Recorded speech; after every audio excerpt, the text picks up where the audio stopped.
I'm Cat Greenleaf. This is Talk Stoop. This is my stoop here in Cobble Hill, Brooklyn. And this is my mom, Barbara Greenleaf.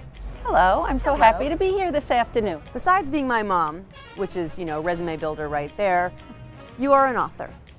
And in the 70s, you wrote this book, Help, a handbook for working mothers. And most people actually who read it pronounced it help. What are some tips that you gave women in the 70s on how to stay in control, and do those still apply? I think the basics definitely still apply. They need to research and scout out the very best daycare or caretaker whom they can find. Number two, I think know your limits. You're never going to get all your spices in alphabetical order, so don't even try. Block out whole areas of time for yourself. I can't stress enough because it's a long haul, it's not a sprint. And you've got to remember that you too are a human being. You're not just hot and cold running service for your family or for your boss. And also always set aside time for your husband. Oh my God, if you are always relating as mom and pop, you're in big trouble. So you've got to keep the romance alive.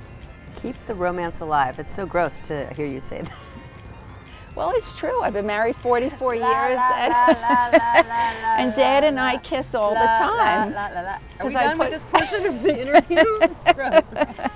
You do have a very cute father. Can you have it all and do it all? You can, but you're going to pay a hell of a price. You're always tired. There's a lot of friction between you and your husband because you want him to do more, and you feel that you're shortchanging your children and you're shortchanging work. So it's, you have to really do a job on your head and come to the realization that good enough is good enough. Are you shortchanging your family and your job by doing both? I don't think so, not in the least. Studies show really that children of working mothers are doing so great. They get sick less, they're self-reliant, they themselves are wonderful role models for their children, and their kids are very emotionally secure. And I'd like to point out that Cat Greenleaf is an excellent example of this. You will never stop being a mother. Never.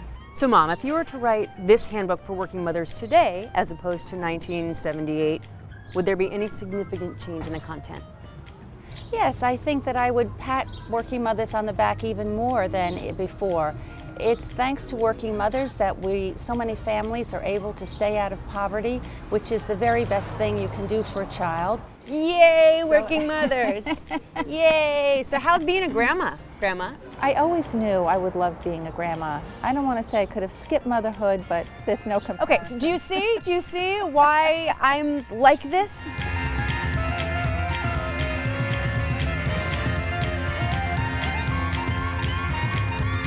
So this is cute. What's this? What were we doing here?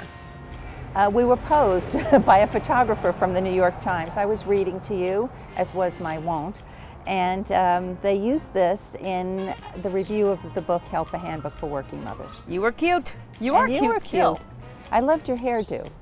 My hairdo made me look not like the little girl that I was. I look like a little man. This looks like we were having fun. We had a lot of fun. We did a lot of reading together. We had tea parties.